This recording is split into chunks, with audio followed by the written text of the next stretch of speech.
अस्सलाम वालेकुम। गुलशेर अगर तव्हां सां गॾु आहे। अदब में मुख़्तलिफ़ अदबी लाड़नि जो ज़िक्र थींदो आहे। उन्हनि में जेको मशहूरु अदबी लाड़ो आहे उहो आहे अलामत निगारी। अचो त ॾिसूं त अलामत निगारी छा आहे, उनजो पस मंज़र छा आहे। अलामत निगारी न सिर्फ़ु अदबी लाड़ो आहे बल्कि हिकु असलूब ऐं अंदाज़ बि आहे। कंहिं हद ताईं हिकु रम्ज़ बि आहे। हिन जी इब्तिदा यूरोप खां थी। ख़ासि तौरु 19वीं सदी जे आख़िर धारे हिन तहरीक फ्रांस में ज़ोर पकड़ियो।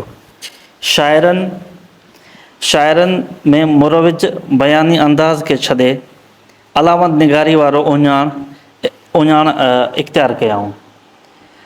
यूरोप तोड़े रूस में ही अंदाज़ बयां घणो मक़बूल थियो।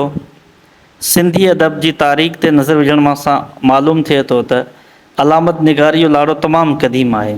मिसाल तौरु काज़ी क़ादनि खे ॾिसूं, जंहिं मुर्शिद लाइ अलामती तौरु जोगी जो लफ़्ज़ ख़तमु आंदो। जोगी जाॻा आयोसि, सुतो हुउसि निंड में, तंहिंखां पोइ थियोसि पिरासंदे पेचरे। अहिड़ी तरह शाह करीम, शाह इनायत रिज़वी, शाह लतीफ़, सचल ऐं ॿिनि क्लासिकल शाइरनि पिणु केतिरियूं ॻाल्हियूं दास्ताननि खे अलामती अंदाज़ में आणे पेश कयूं आहिनि। शाह लतीफ़ जी शाइरी में अलामत निगारी जे मौज़ू ते डॉक्टर गुलाम नबी सदाए PhD पिणु कई आहे। अंग्रेज़नि जे दौर में अफ़सानवी अदब में ख़ासि तौर ते अलामत निगारी जो लाड़ो मुरविज थियो। अमरलाल हिंगोराणी, आसानंद मामतूरा अहम कहाणीकार हुआ।